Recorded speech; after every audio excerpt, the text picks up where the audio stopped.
Good morning. Could I just confirm that everybody is attending this meeting who we are expecting? Yes, they are. Thank you very much. Good morning. My name's Linda Mascott. I'll be chairing this licensing hearing today. Could I please just remind everybody to mute their cameras and their microphones unless they are actively participating in that point of the meeting? Thank you very much. I see you're doing that already, which is great. I don't think we've got any apologies for absence, have we? Thank you, Chair. No, we haven't got any apologies. I'll quickly run through who we've got present just so everyone's up to date. You're obviously here chairing the meeting. We've also got Councillor Jones, Councillor Rajesh and Councillor Roberts. Katie Higgins is here from Licensing, William Butcher from Legal Services, and I'm here from Democratic Services. Mr. Dadds is the solicitor representing the applicant and he's with us. And we also have 4 of the local residents who have joined us as well. Thank you. Thank you very much. Are there any declarations of interests from any parties present? No, thank you very much. Right, the minutes of the meeting on the 3rd of July, I'm happy that they are a true representation. Are there any other comments? I'll take it that they're agreed then. Thank you very much. Okay, we'll move on to the business at hand. All parties here understand the procedure to be followed. The members of the committee have read and reflected on all representations made. We've all received the papers well in advance and we've gone through them. Only people who have submitted representations will be allowed to speak at this meeting. Anyone else can attend and observe, but will not be able to speak. Does anybody want to withdraw their representation at this point? Okay, that's great. And does anybody want to request to adjourn the meeting at all? Thank you very much. Then I'd like to call on the licensing officer to introduce the matter before the committee. Thank you, Katie. Thank you, Chair. So the purpose of this report is to consider an application for a new premises licence, having regard to representations received, our statement of licensing policy and the promotion of the 4 licensing objectives as listed, the prevention of crime and disorder, public safety, the prevention of public nuisance and the protection of children from harm. Members are advised that they have the following options when determining this application: to grant the application on the terms and conditions applied for, to grant the condition on the terms and conditions applied for, modified to such extent as considered appropriate to promote the licensing objectives, or refuse the application in whole or part. The committee is reminded that the applicant or any person making such representation in relation to this matter may appeal the decision of the council to the Magistrates' Court. Members are requested to consider an application by DM Investment Group Limited made under Section 17 of the Licensing Act 2003 for a new premises licence in respect of the White Hart, the Thai, Margaret and Ingatestone, CM4 9JX. Having regard to the representations received and the requirement to promote the 4 licensing objectives. Members are advised that the premises to which this application relates already has a premises licence which is believed lapsed due to the liquidation status on Companies House. That premises licence was granted in September 2005 and the licensing officers are unaware of any complaints having been received by the council in relation to it. A copy attached to Appendix A. The current application for a premises licence was received on the 7th of July 2020 and correctly advertised by the placing of blue notices at the premises, publication in a local paper and on Chelmsford City Council's website. The public notice was correctly displayed on the premises for a period of 28 days commencing the day after the submission of the application. And the premises licence application from DM Investment Group applies for the following activities as listed on the report. The complete application form together with a plan of the proposed premises is attached as Appendix B.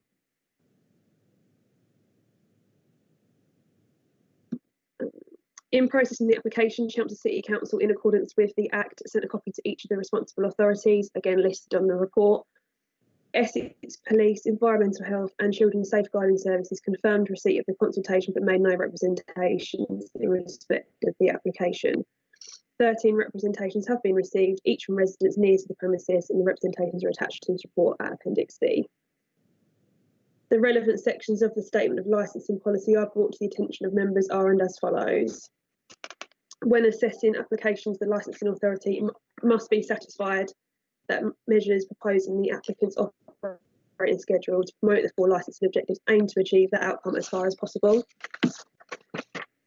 Where relevant representations are made, the Council will seek to make objective judgments as to whether conditions may need to be attached to various authorisations to secure promotion of the licensing objectives. The licensing authority recognises that all applications should be considered on an individual basis, and any condition attached to such licence will be tailored to each individual premises in order to avoid the imposition of disproportionate and other burdensome conditions on those premises. Standard conditions will therefore be avoided, and no condition will be imposed that cannot be shown to be appropriate and proportionate for promotion of the licensing objectives. That concludes my report, and thank you, Chair. Thank you very much. I understand that Mr. Dadge, you will be representing the applicant. Yes, that's correct. But when I'm given an opportunity, would you like to speak, please? Yes, please. Is it possible I could just please could turn your camera on. Oh. Yes, hello.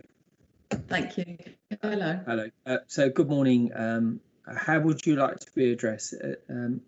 Councillor or chairman or chairman? Just chair is fine. Thank you. Thank you.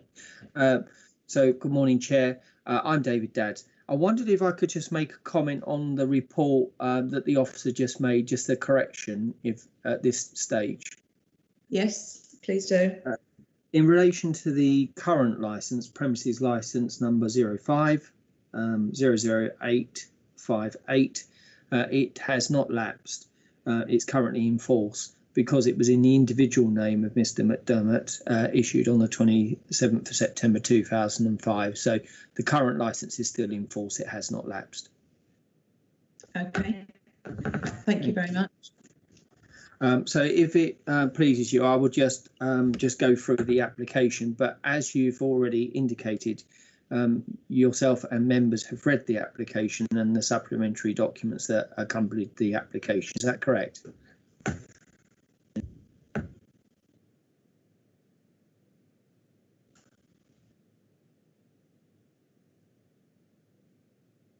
Okay. I'm so sorry to interrupt you.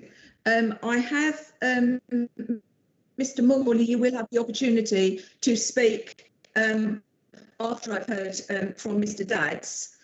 Thank you. Sorry, Mr. Dadds, carry on. Thank you. Sorry, the signal is quite poor, so I don't know if it's my signal or your signal. But if it pleases you, could I just ask if you've read the application and the supplementary documents, so I don't need to address you on those? Yes, all of the committee have read those. If your signal breaks up, I think mine's okay. If your signal breaks up, please turn your camera off and just use your audio so that we can complete the meeting that way. That might be easier for you. But at the moment, it's fine. I can see you. Super. Okay. Well, if that's the case, I'll continue. So the application, in essence, is that the business will continue as normal. The trading history will continue as normal. It is predominantly local pub and restaurant. It's been trading for a number of years without any cause of concern. We've had no representation from environmental health, and I believe that they would be duty bound to raise an objection had there been any issues arising through trading history. Same again with the police service. They are your main source of advice in accordance with the statutory guidance, and they raise no objection to this application. That's true for the fire service, the planning service. They will consult with highways, and that there's no primary evidence before you from the responsible authorities that there's been any undermining of the licensing objectives. Moreover, the licensing authority themselves, who look at policy applications, raise no objections in relation to this.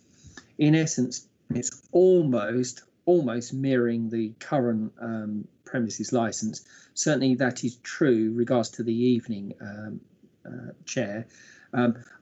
I've made an application to start it from 8 rather than 10, and that's just perhaps generic, but a lot of premises sometimes do morning breakfasts at weekends and occasions, but that doesn't mean it's every day, of course. But so that's why there's been a material change there, but it's immaterial in relation to the effects that it would have on anyone, given the hour and the activity within the premises. The current activities within the premises and on the premises do not materially undermine the licensing objectives. And there is no change in the way that we are going to operate. We've realised over the period of time that we're over trading and we don't have enough capacity. We're about 20% short. So it was a decision was taken to refurbish the building, extend the building, try to increase capacity by about 40 covers, which would take into account those peak times that we couldn't service to accommodate for the business. It is food led, which is as it is. There are some concerns that it's changing away from a cosy, quiet pub to a restaurant, but whether it's pub, restaurant, that's the business operation and how we trade. As far as a declaration is made, I run past it, cycle past it. I live right near it, so even though I'm the advocate, I know the premises well and a customer from time to time. It is a family-orientated premises, very quiet, and that it's predominantly food-led. There is no matters that should concern you that says that it will undermine the licensing objectives. I know you treat each application on its own merits, but you will be advised and will have regard to its current license it has. This is an investment in.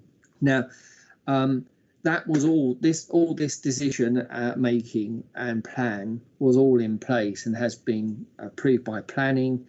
A long process, and before we had COVID-19, so obviously there has been the premises has not been trading since March. There is still the willingness to invest in this local premises pub. The investment is between £600,000 and £700,000. It will increase capacity. We may not have achieved what we want in the short term when this building work is complete because of social distancing. The increased capacity will only probably assist in social distancing, so we may not have achieved what we seek to achieve. But in the long run, we hope we will do that, save this local business and the work customers, the employees and customers who enjoy it. I don't think really I can add much more than that, because until I hear further from the residents, I've looked at the residents' representation. It is recognised that it is in a rural location. It is a quiet lane. We say we have sufficient parking. We've not parking's not a relevant matter here in any event, as you know. There's no primary evidence from anyone listing any dates and times of matters arising. We've not got any complaint history from licensing or environmental health. We also recognise, and I'm sure you will recognise, that if you live in an environment where you live near a pub, there is that balance that needs to be struck. It's not there is a pub there, and the planning consideration in any of these things is that you have to take into account existing uses. For example, and it's just a small example, that we have an objection from Rose Cottage, Spagnelli. These individuals have written in both individually, which I raise no objection, but they seek to talk about noise from outside, neighbouring properties not being able to close the windows in the summer, insufficient parking, obstruction, and that the increased traffic decreases the safety of cyclists and ramblers on the roof. Well, I cycle and I run down there literally 3 times a week. So I know what it's like as a lane, and it's quiet.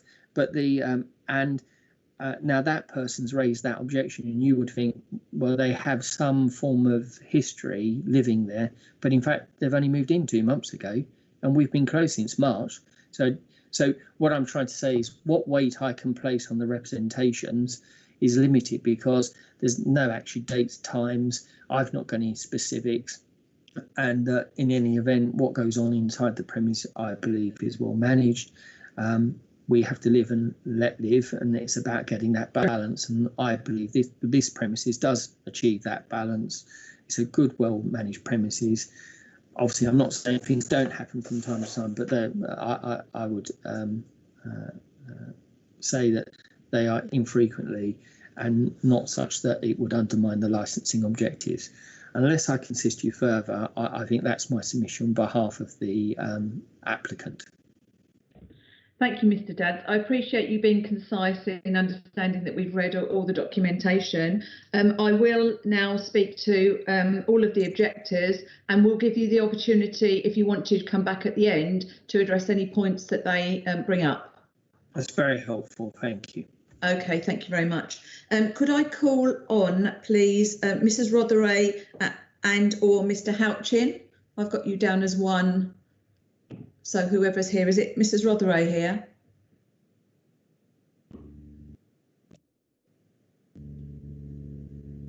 Hello, we're both here. Hello there. Right. Hello. Thank you very much. We're both here, actually. Okay, that's fine. Thank you. Well, we've lived here for what, 15 years. The original owner, we never had any trouble with the pub. We haven't, but with the new owner, unfortunately, we have had issues with cars parked up and down the road. We have asked and objected about it, not officially, because when you live in a neighbourhood, a quiet neighbourhood, you don't really want to get everybody, the police and that involved. But unfortunately, in a new number of occasions, our objections haven't been listened to. Outside the property at present, there are large concrete barriers. When they were placed, we did ask Mr. McDermott if he could move them back slightly, because they're actually not on his boundary. But he basically told us no. And to one of our neighbours, he was quite impolite about it. So we know that there is an issue with him not listening to us, and we do get problems with cars parking on the village green. One of our neighbours, she has got pictures, and we have sent pictures to the highways about this, but they basically said they're not, they're not interested. But we've had issues with large tractors. They've actually driven over the top of our grass verge outside. We've lost about 2 foot of the grass verge, and we're concerned that the more the increase in the size of the business, especially lengthening in the morning as well, they're going to have more of this problem. And I know Mr. Dabb says he cycles up and down 3 times a week, but unfortunately we live here 7 days a week. At the moment, the licence, though it is running from 10 o'clock, they don't actually open at 10. They generally open about 12, and they're usually closed about 11:30. So if we're going to get a licence now from 8 o'clock to 1:30 at night, we are extremely quiet lane. We're going to get music, which we do here, but we'd say we don't complain. But I would think in future we will be complaining to the authorities, because that seems to be the only way we get ourselves noticed, unfortunately. So, no, that's great. Thank you very much, Mrs. Rotheray. Thank you for that. If I could ask you to turn your microphone and your of course. camera off. Thank you very much. I've got Mrs. Anstey.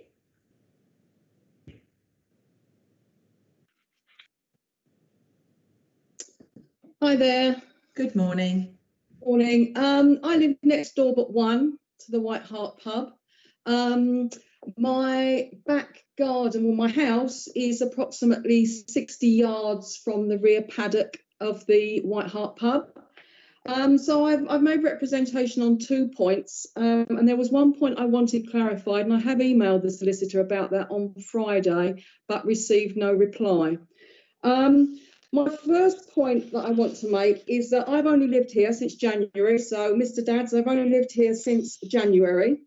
I have experienced parking issues already in March when I was unable to park my car in front of my property because a car had parked there and my husband had to come out and ask them to move. And I have experienced cars parking on verges across the green and across the Tyne. So that is something I have experienced. I don't have an issue. I know I've moved near to a pub and I accept that, not a problem. What does concern me, and this is what I did write to the solicitor about. I emailed him, and I've also emailed Daniel Bird the copy of the email, is that on the licensing application, Mr. McDermott has applied for live music, performance, entertainment indoors. And I note on the application form that indoors covers a tent. Now, the paddock where he would have, he would be able to put a tent up or a marquee is, as I said earlier, 60 yards from my house, not my back garden, from my property. If we go ahead and this licence is granted that he's allowed to provide live entertainment indoors, there is nothing that would stop him having events there every weekend in a marquee should he choose to do so. And I do object to that quite strongly. At the moment, there is, I believe, a certain number of events that are allowed to be in the paddock. And that is very carefully monitored by the parish council. Now, I believe, and I'm not sure if it was in Mr. McDermott's letter or in the solicitor's letter, it was saying that the terms of the existing licence would no longer be valid, and the conditions imposed upon the existing licence would no longer be valid. So I would be asking for the condition that the number of outdoor events held indoors in a marquee be limited. I believe it was 10 or 12 a year, but I'm not certain on that. Somebody else may be able to help me out with that, but I'm not certain. So I would object quite strongly that the licence is granted for indoors to include a tent. Currently, the licence, the curtilage, I think that's the right word, is confined to within the main building. And the application from Mr. McDermott is the whole of the site, which is what is concerning me about the marquee. If the curtilage remains inside the main building, then I'm okay with that. What concerns me is that it's been extended to the whole of the site, which would then bring the paddock into use for a marquee for music and live entertainment to be held indoors. The other issue I have is the early opening. Don't get me started on the cyclists. I had one following me down the road the other day at 31 miles an hour. I clocked it because he was slipstreaming me. The new licence proposes opening from 8 p.m. and Mr. McDermott has said he's going to try his hand at breakfast, which I believe has been tried by previous landlords and was unsuccessful. I don't have that. That's not a deal breaker for me in as much as that it's a bit earlier. I'm not going to see mass drunkenness at 8 a.m, I would hope. But what does concern me is obviously if you open at 8, you are going to invite more people down here. The cyclists, I've nearly been hit once by cyclists coming down here. They don't give you any indication they're behind you. I walk my dogs. This is not only a quiet lane, it's a protected lane. Interestingly, this new licence application has really arisen because of the planning permission that was granted. And in actual fact, Chelmsford Planning went against their own policy with regards to protected lanes, where it says any proposals which will give rise to a material increase in the amount of traffic will not be permitted. And yet they have permitted it, which is why we're now dealing with this new licence application. I know I've moved and been near a pub. Don't have a problem with that at all. I don't mind hearing people out there in the garden finishing off their drinks at 10 o'clock at night. I do have objections to loud music being played in a marquee. I think what I would be asking is that the existing curtilage remains within the main building, not in with regards to marquees, and any events in a marquee are monitored and limited, and that the opening hours remain at 10. That's my representation. Thank you. Thank you very much, Mrs. Anstey. Thank you for that. Mr. Morley, I have Mr. or Mrs. Morley. I assume it's Mr. Morley who would like to speak.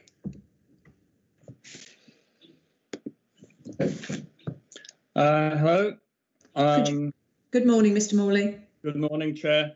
Thank you very much. I would first of all like to echo every single remark from the previous person, Dawn. I have lived here for 26 years, so maybe that does give me a certain more qualifications to say that we do hear the music, and the music is for us, because if it's in a marquee or a tent, it does come across the fields. And it does mean that during hot summer evening, particularly, we can't have windows open. It does mean that we don't get to bed till 1:30, 2 o'clock in the morning. It does have an effect on us. That music does have a huge effect. And we feel that the licence application has not clarified where the music will be played, and we do object to it being so late. Secondly, we haven't complained because we are a quiet community and we don't like to cause stir, but the parking is an issue. It crowds on the verges and the quiet lane narrows where the pub is. If you look at the map, you'll see that there is a sharp bend there. We walk our dogs towards 10 o'clock, 11 o'clock at night. The noise is objectionable and there is a safety issue. We are a small community, but we have children and grandchildren. I would also argue that that noise does have an impact on our family lives. And so the music and the late hours is for us very objectionable. Hi, sorry, can I say a few words? I'm Joe Sagnano. I live at Rose Cottage. Can I just check that with Dan Bird that's okay? Well, I'm on the they're on the list. Yeah, okay, that's fine. Thank you. Yeah, go ahead. Just picking up on a couple of comments earlier. So can Katie confirm that the current licence hasn't lapsed? First question. Hello. Right. Looking at the current premises licence, and from what Mr. Dadds has said, he is correct in saying that it has not lapsed, as it was in Mr. McDermott's personal name and not in a business name. Okay. The other question then: who will hold the main licence going forward? Is that again for me, or is that for Mr. Dadds? Well, I don't know. Whoever's well, you're the licensing officer, so it's the applicant making the application, Madam Chairman, which is obviously which is before you. Yeah. So okay. So if the premises is leased, would they have to apply for a new licence or a different DPS? How does that work? What do you mean if it's leased? Sorry. If the business is leased out to a different company, is there a new application in place, or does the main holder hold the licence? So if it's under the name of DM Investment Groups, they will hold the licence as applied for. If he chooses to have a different manager of the premises, that's fine. I'm specifically saying about a lease, not a manager, a lease. We wouldn't. Could I just ask, Mr. Dadds has got his hand up. Did you want to speak now in response to that, Mr. Dadds? Yes, Madam. I would say it's not a relevant question. I'd ask the resident to address the representation which is before us. He may amplify the representation but add nothing new. In relation to the legal status and ownership in the future is not relevant to today. And with great respect, I'm happy to deal with anything arising out of this application, this applicant, and the operating schedule.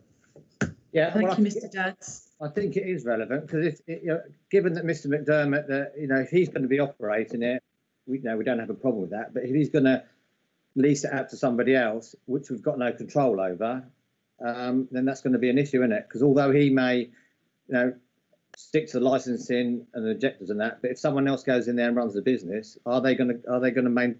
Because obviously, if you grant the new license, are they going to maintain sort of the integrity that Mr. McDermott said he's going to do?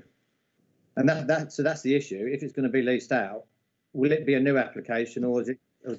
I mean, I don't know. As Mr. Dad says, we are looking at the licence as presented before us in the format that it is before us. And I think if anything arises in the future, then that can certainly come back to the licensing committee if there is a problem. But at the moment, we are looking at this licence in the format that it is. Thank you very much. Thank you. OK. Could I please call on Mr. and Mrs. Shaw, Mr. or Mrs. or both, please? Mrs. Shaw? Hello. Hello, Mrs. Shaw. Good morning. Hello. I want to say we've lived here for 19 years. This is the third landlord since we've been here, and we've never had any previous problems. I'll reiterate what everybody said already. The parking is a major problem, and he doesn't care. He encourages it. I've had coaches park across the front of my drive, and he doesn't want to know. So I don't see how he can sit there and say this is a community asset. The pub is not part of the community anymore. We know it's a restaurant, it's not a cosy pub. The noise has also become a problem. The pub is right outside my bedroom window. I know I live outside a pub, but I don't expect to hear people shouting and swearing out there at 2:30 in the morning, which is what has happened since. So I just disagree with everything he said, and I'm anxious that that licence is not given for any more time than it is already. Okay, thank you. Okay, thank you very much. Mr. Dadds, we've heard from all the objectors. Would you like to come back in now and address any of those issues? I would, please, if you allow me. Thank you, Mrs. Shaw. Could I just ask Mrs. Shaw to turn her camera off, please? Thank you very much. I'll try to address the issues as they have been raised. In relation to the parking, obviously we would encourage all our customers to park responsibly. Each individual must act law-abiding. I don't believe there are any particular parking restrictions, but obviously parking is limited if you park on the lane. There are some places along the way that you can, if you so wish. However, that's got to be an individual responsibility, although we would encourage all our customers to park responsibly. The current plan, although it's not to do with licensing, but I'm sure you'll be pleased to know it does increase the parking by about 20 spaces. So it is actually increasing that. We do have festivals, and we do have the farmers' permission to have open the field, and we use that for parking when we do that. In relation to the barriers, Madam, I'm not going to comment on the barriers. They've been put there to protect the premises from unauthorised development. So they were put there as a safety measure so that there was no unlawful encampments. In relation to the hours of music, Mrs. Rovere said that normally it goes off between 11:30 or midnight, or they close between 11:30 and midnight. But you've just heard from the other residents saying sometimes they're going on until 2:30. Another resident says 1:30, 2:30. Madam, it's contradictory in itself. I can tell you we normally do close about midnight. But we are applying for the hours that we are applying for because they're our current licence hours, and we do occasionally use them, but we don't use them often. But we want to preserve the current position, and it is managed well. In relation to the issue of indoors outdoors music, it is correct that a marquee or tent, if you want to use an emotive language, but a marquee is considered indoors. But in any event, whenever we have had occasions to use the marquee, which we often do probably once or twice a year for festivals, the music is always stopped at 2300 hours. So there is not, it's not the case that that music will then go on to disturb someone's sleep at 1:30, 2 o'clock in the morning. It doesn't happen. It has not happened, and it's not going to happen. It is correct that on the current license, there are 20, I think it's 12 days a year for the festivals outside, and we never use that. Even though this license doesn't quote how many days, we're not changing our style of operation. I don't think it's necessary or appropriate to limit the days that can be used. We have to make sure we use it appropriately and promote the licensing objectives. We don't have any intention to change our plan. But if you believed it was appropriate, then you could limit. Let me just look at the license.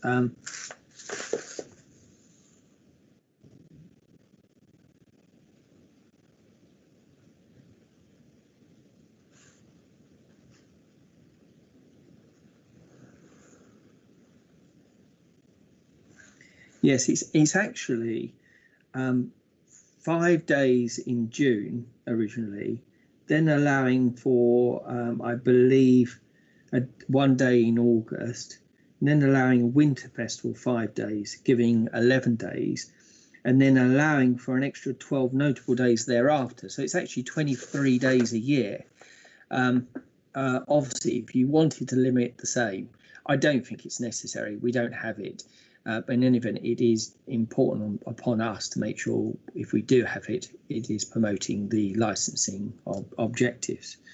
There is a fear from the new resident that there could be occurring each and every weekend. Well, when we've had the current license, we haven't had it 21 days a year. So it just shows that because you have a permission doesn't mean you necessarily use it, and that's demonstrated throughout this. It's to give the degree and flexibility. I can say it wasn't me riding at 31 miles an hour. I wished I could cycle that fast, but it is. I walk down there, and I understand what the residents say, that it is a lane. But I mean, I've been near there 20 years, and so I understand that lane as much as anyone else. I know I live at the end of it, so I live literally right on the end of the lane at the stock end. The resident saying about safety issues going out at 10, 11 o'clock at night, walking along the lane.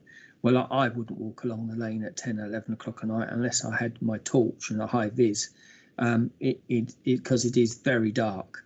In any event, though, the idea that you can hear music outside at that time of night from the restaurant within is it's not accepted. Could you hear music from the marquee? Yes, you will, and you will. But they are special occasions. They are within the marquee. But in any event, the noise has been managed to the extent there's been no formal complaints. So it is about sort of managing the premises well, and as I appreciate the resident was saying, look, we had, in effect, if he's operating it, you know, that's well and good, but it's someone else. Well, no, you can't second guess.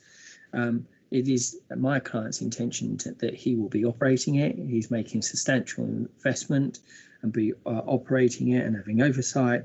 It is his, in effect, his livelihood, and that he wants to invest in it and continue. So it is important that he carries on.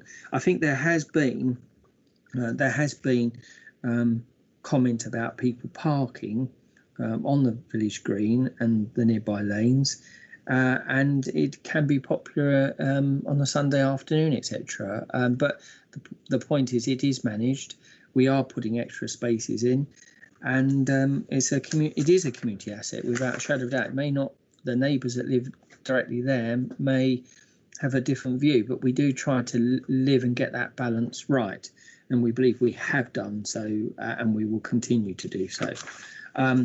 A lot of the issues are around that, which is really probably planning. Planning have agreed that the extension, this licence, to be absolutely clear, we are not increasing the licence in relation to the early hours or the late evening. It's only for the early morning. As the lady said earlier on, that's been tried twice, doesn't work. The reality of it is that in any event, no one is going to be disturbed if they're going within the building, and the marquee only, as I say, happens a number of times a year where that is managed too. So unless I can assist you further, I think those comments were pretty drawn out from the representations. Hopefully I've addressed them. I'm happy to answer any questions you may have. Thank you, Mr. Dadds. Members of the committee, have you any questions that you'd like to put to Mr. Dadds or any of the officers? No? Okay, thank you very much. Oh, Mr. Roberts, yep. Councillor Roberts, sorry. That's me. I've read the licence and I can't understand why we got live music till midnight and then we've got an application for recorded music till 1 o'clock in the morning, because 1 o'clock in the morning with a marquee recorded music could be a very large disco, and that gives me some concern for the neighbourhood. And also I noticed that the late night refreshment is also, application is for 1 o'clock in the morning, and I can't understand this with the majority of the licences up until midnight. Now I need to get my head around that, because if they're doing late night refreshment and they've got disco going in the marquee, I have got great concerns about the licence, and I think unless there's a satisfactory explanation, I would continue to be concerned. So perhaps I can get an answer to that, Mr. Chair. Thank you. I'm happy to address that if you wish. Yes, thank you, Mr. Dadds. The Councillor Roberts, currently at the moment, the premises is permitted to have recorded music 24 hours a day on the existing licence. That doesn't mean it's used. And we also currently entitled to have no less than 21 days from the licence, in addition to another 21 days through the temporary events. But we don't. Because we're applying for it doesn't mean we actually will use it to that full extent. In relation to the marquee, if you so wish, I don't think it's necessary, but I'm quite happy for it to be a condition, Chair, that the use of a marquee, when a marquee is used, that that there be no regulated entertainment after 2300 hours. But in any event, as you'll be aware, that it's deregulated, so you don't require it up to 2300 hours anyway, but I am applying for it to make sure it's on the licence in case there's a change in statutory regime in the future.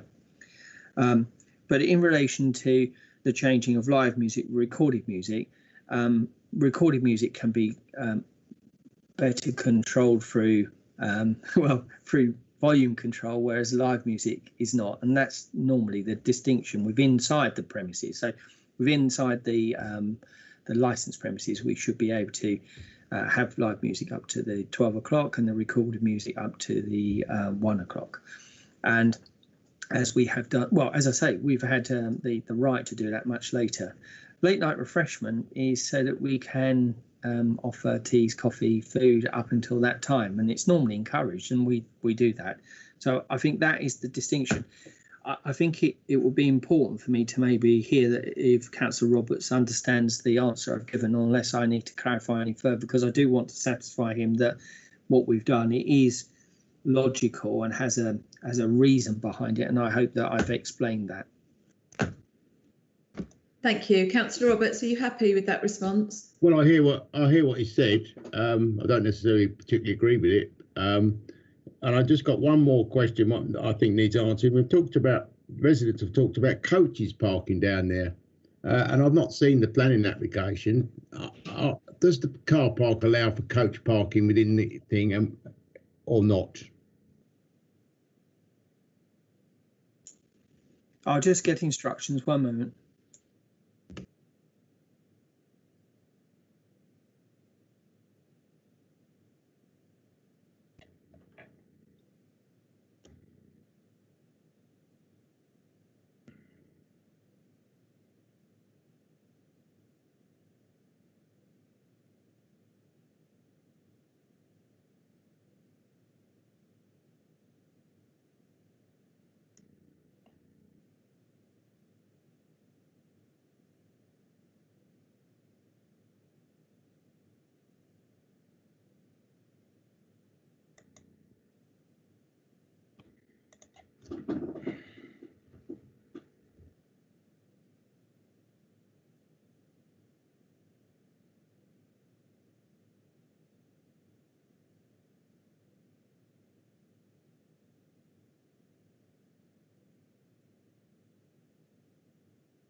Thank you, Chair. I've got my client on a separate feed, so listening in and so I can take instructions.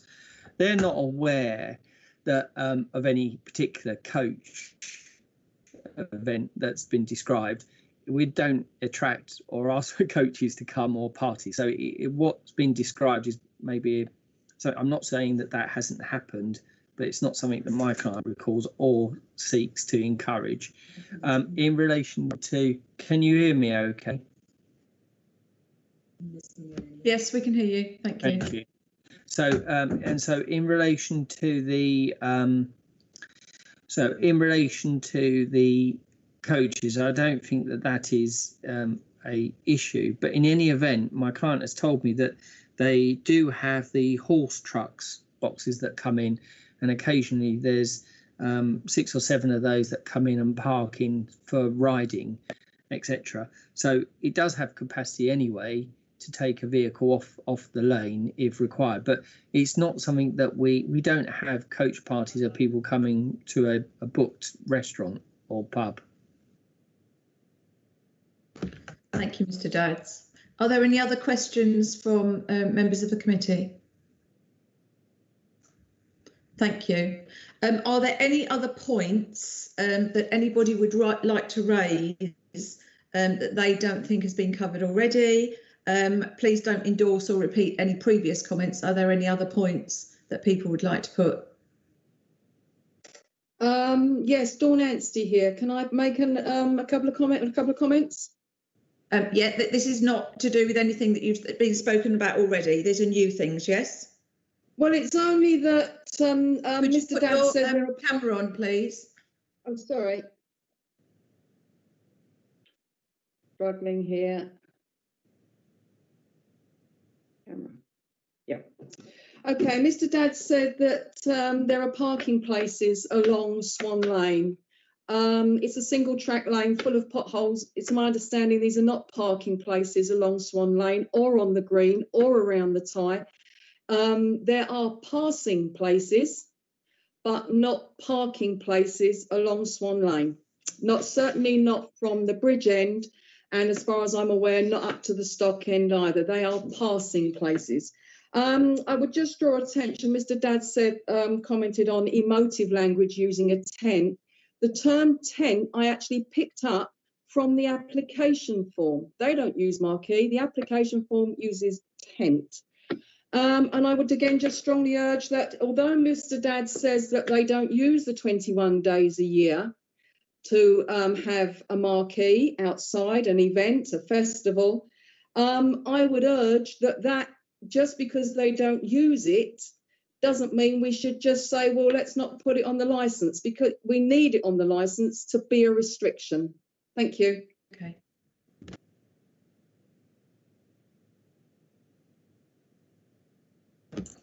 Due to the remote thank you, Mrs. Anstey. Due to the remote nature of this hearing, the committee will now retire to deliberate, and the meeting will be closed. So we will have a separate meeting. A decision notice will be emailed to all relevant parties either later today or tomorrow.